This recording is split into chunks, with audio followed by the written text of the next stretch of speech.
In today's SnapOrtho sketch, we're going to be discussing open fracture diagnosis and management.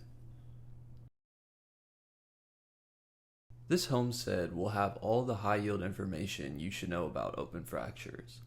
The motorcycle will emphasize further what this sketch is about. Now moving into the house, which is our recurring theme for classifications. The kitchen is going to represent type 1 for the Gustilo-Anderson classification. These boys are fighting over a penny, which represents less than 1 centimeter.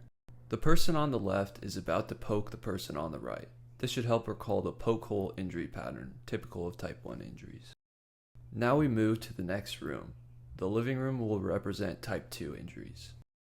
In this room, the boys are using more force and fighting over a $10 bill.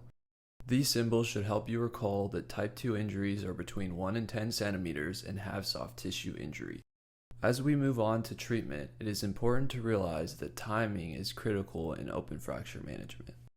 On the table, the answer medication bottle represents ANSEF, which is the treatment of choice for type 1 and 2 injuries. At the same time as giving ANSEF, remember to give a tetanus shot. The soapy basin with a scrub brush should help you recall IND. Type 1 and 2 injuries should be washed out within 24 hours.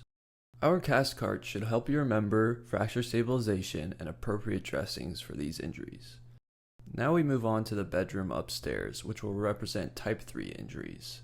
The $10 bill rug should help recall that these injuries are typically greater than 10 centimeters. There are 3 subtypes within type 3 injuries.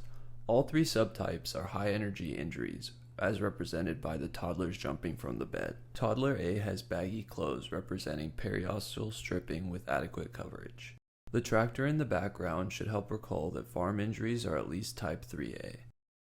Toddler B is wearing a baggy robe, which represents periosteal stripping with inadequate coverage. The toddler is holding a bandaged toy. This should help recall that type 3B injuries often require plastics to perform a flap for coverage. Now we move to the last subtype. Toddler C is just wearing a baggy towel, which represents periosteal stripping with inadequate coverage. The red hose image in the background should help recall that type 3C involves an arterial injury. These arterial injuries often require vascular repair, which is represented by our cute little towel. Now we move to treatment for type 3C injuries. The answer medication and the general medication with mice represent ANSEF and gentamicin, which can be used for these injuries. The medication bottle with axes on it represents a 3rd-gen cephalosporin like ceftriaxone, which can be used instead. Outside, we will discuss other considerations for open fractures. Penicillin should be added for all farm injuries, represented by the purple pencil. Fluoroquinolones should be added for freshwater injuries, represented by the flower. For saltwater injuries, doxycycline, which is represented by the bike, and fluoroquinolones are used. And that's all we have today. This sketch should help you remember the Gustilo-Anderson classification and everything high yield about open fractures.